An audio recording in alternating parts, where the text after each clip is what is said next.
The developers of Prehistoric Kingdom have been cooking, and I'm here to take you through the exciting news. Update 14 is next on the docket for Prehistoric Kingdom. Update 13 just recently released mid-December, but Update 14 is gonna get a lot of people very excited, myself included. And starting with one of the biggest, most impressive things, they are working on a full-scale ontogeny system where you can put a baby dinosaur or a baby prehistoric mammal into your parks and they will seamlessly grow into adulthood over time. Before we get more into it, I do want to add a little bit of nuance, and that is that an ontogeny system is not the same as breeding animals. So you're not gonna get Mama Rex and Papa Rex making a baby Rex together. You know, you're not gonna have babies randomly popping up in your park. What you can actually do is, in the animal nursery, you can choose to hatch a baby animal. It's described here, using an age slider in the animal nursery, players will be able to preview the growth of a species and create animals at a specific age. So you can decide whether you want to have a newborn T-Rex or a teenage T-Rex, or, if you still prefer that, an adult T-Rex. So you will still be making the animals yourself, but you can choose to have this cuteness in your park. And here with this clip, they've provided a look at the seamless growth of the animal using the mammoth as an example. And they've also provided this image of the little baby mammoth.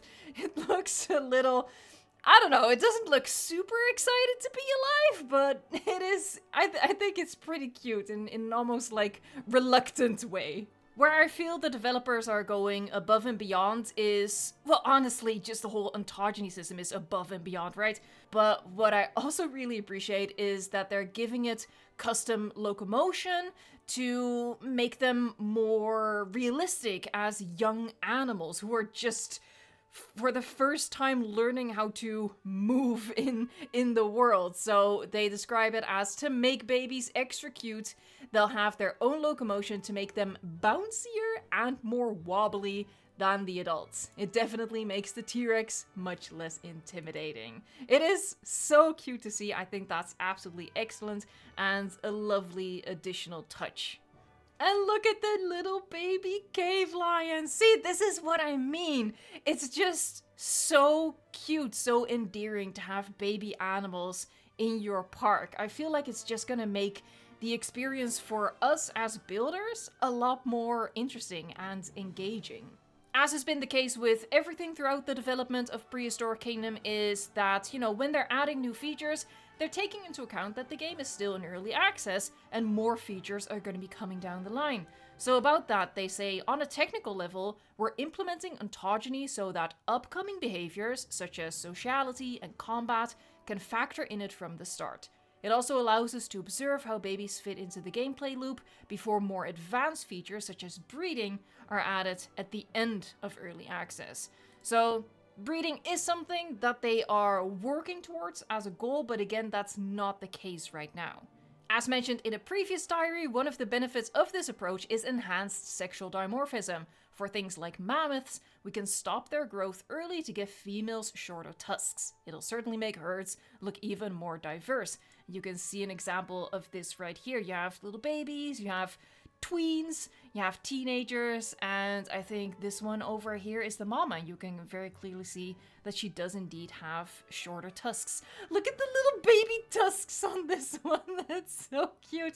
Still though, he looks 100% already done with life, and you are too young to be done with life already. As amazing as baby animals are, I am almost as happy with this edition. Almost. And that is because in a recent little mini park that I built, I did a tour for that, and I was struggling a little bit with the camera, keeping it at the right height, moving at the right speed, looking around while moving.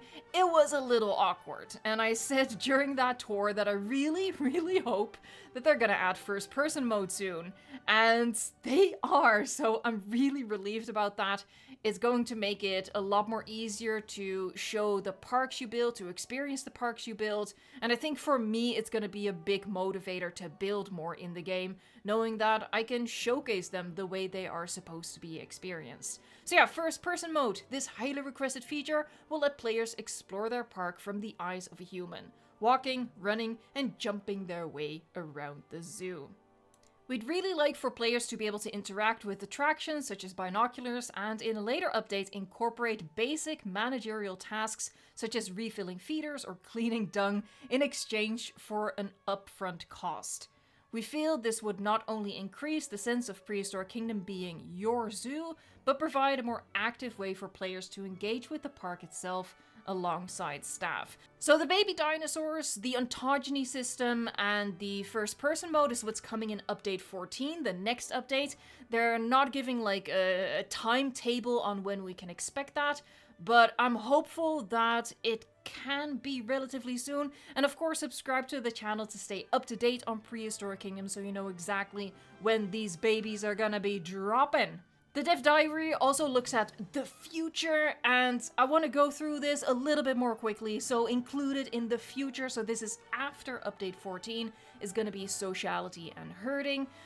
So we're going to be seeing herding behavior, mostly how animals respond to each other, depending on things like competitiveness or the territoriality of an animal. This can result in social behavior like friendly communication, scaring off competing herds, and running away from threats. In the long term, they want to focus on the herd structure and how animals move up down in the ranks, seeing herd leaders challenged in competitive species or animals playfully chasing each other in more social ones.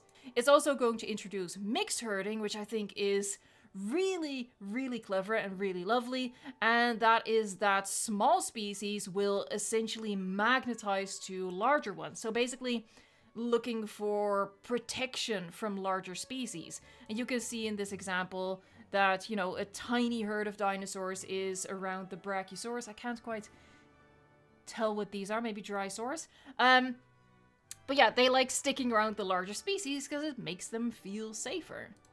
In the next segment, they talk a little bit about the difference between social behavior or social animation.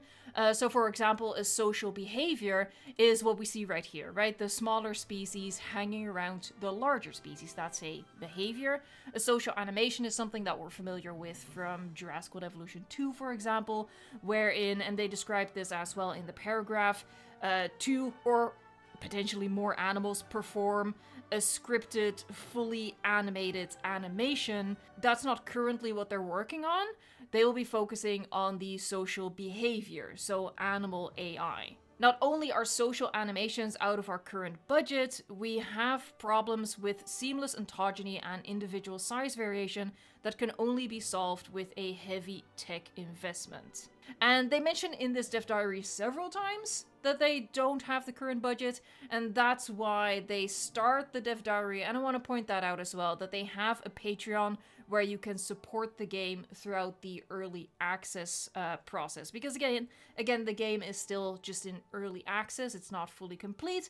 If you're passionate about this game and you have the means to support them and you want to support them, they have a Patreon, which I think this is the link, so I will link it in the description box for you as well. Next up for the future is combat and hostility.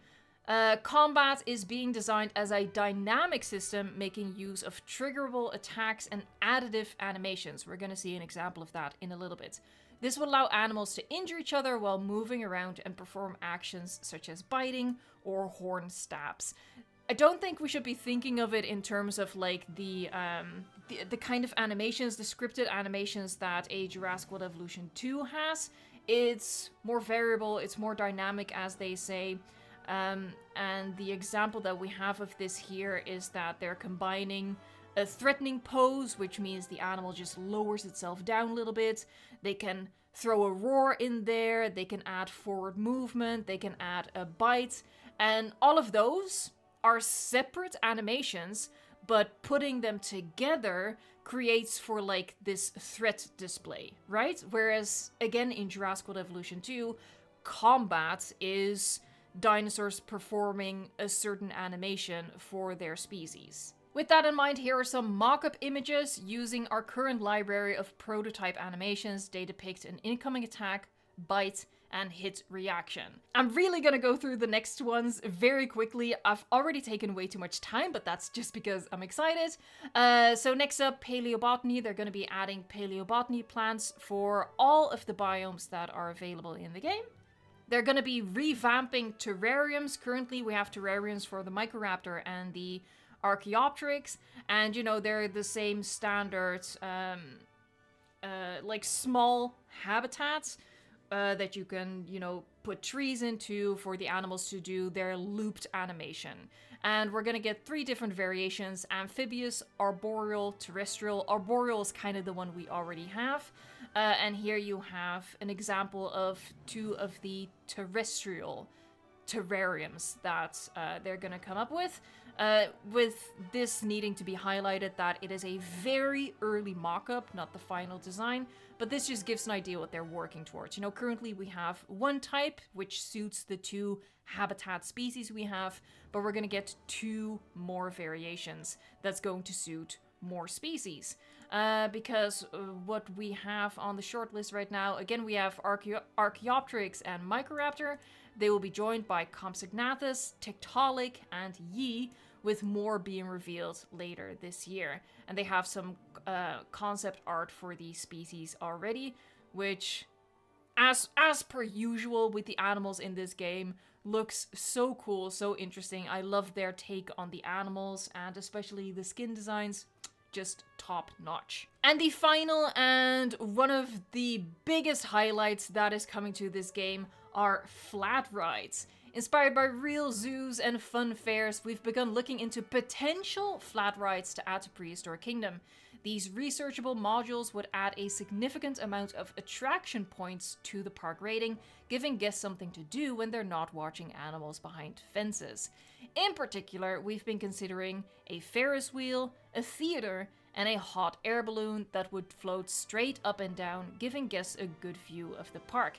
If you have any suggestions what would fit the game, we'd love to hear them. So yeah, if you have suggestions for flat rides, I'd say hit them up on their social media to give those suggestions, but honestly, these 3 I think are a great start. You know, the balloon ride is very much giving Jurassic Park Operation Genesis, which is gonna make people very happy. A Ferris wheel is, I think, a really cool idea. And interestingly, my moderator Fletcher recently did like a suggestion video with rides for Jurassic World Evolution 3 and included a Ferris wheel as well. And yeah, I think a movie theater is super cool. If you're unaware, I've actually built like a makeshift movie theater in one of my parks, which was just a really cute way to add a little something to a park that's not another dinosaur or another amenity or another viewing gallery. So the fact that this game is looking into adding that as like a placeable, functional thing is really cool. Alright, that took me way longer than I expected, but there was a lot to go through, there's a lot of excitement. Just to sum it up, update 14, we don't have an arrival date yet, but let's hope it comes soon. I'll keep you up to date. It will include the ontogeny system. I want to clarify the first iteration of ontogeny, and it's going to bring the first person mode, so very much looking forward to those. And of course, they're working on amazing stuff down the line as well. If you want to stay up to date, subscribe to the channel, and I will see you next time. Alright, thank you so much for watching, liking, subscribing, and until next time, enjoy the babies.